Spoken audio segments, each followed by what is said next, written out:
Dona and Sierra counties both approved a GRT tax increase to help pay for the construction bonds purchased by the New Mexico Spaceport Authority.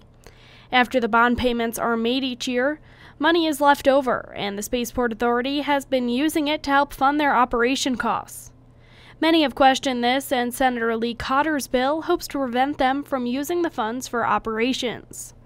Christine Anderson, Executive Director of the New Mexico Spaceport Authority, says that what they are doing is common. Normally, the project for which you bond, you want it to succeed, and so normally that money flows to the project. So they called us and said, would you like it? This is NMFA, and back in 2011 we said, yes, we would, and what do we have to do? And we had to go through 3 different boards.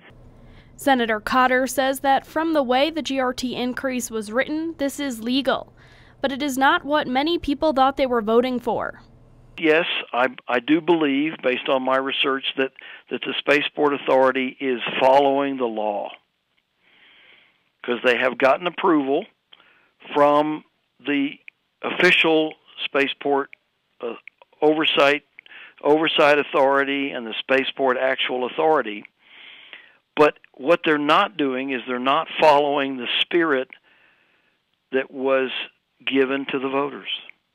The second part of his bill would prevent the Spaceport Authority from seeking private loans without the approval of the legislature and the voters. I was surprised when I read it that they can borrow infinitely. In fact, when they get through paying it off in 20 or so years, they could borrow it again and not ask. Cotter said that most state agencies must get approval from the legislature before seeking a loan. But Christine Anderson says that they are allowed to seek a loan based solely on their own revenues, as long as they get approval from the State Board of Finance. This bill basically says you can never, ever seek a private loan using your own revenue. And that's rather crippling. If you think of a small company that, sometimes they would like to get a loan and their revenue is up enough and they can do that. And I would hate to think in 10 years' time or whatever it is that if the spaceport wanted to get a private loan, they were precluded from doing that. And this bill, again, does that. And I find that rather crippling from a long-term perspective. The Dona County Commission passed a resolution in support of Senator Cotter's bill. Commissioner Billy Garrett says that they do not want to see the excess revenues be used toward their operation costs. Anything that's in excess of the amount needed to pay off the bonds, that's been used by the spaceport for their operations. We're basically saying, no, we don't want that to happen. What we would like to do is to have that be used to help offset the remaining infrastructure costs. The Dona County Commission also requested that the extra funds be used toward funding the Southern Road.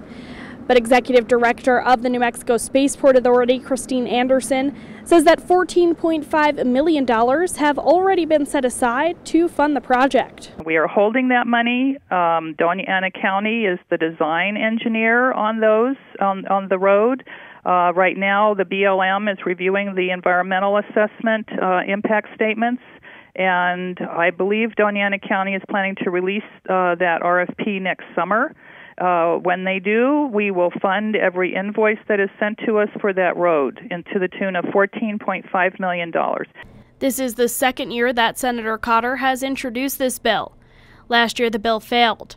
He says that whether or not the bill passes could depend on how much money is in the budget for the spaceport.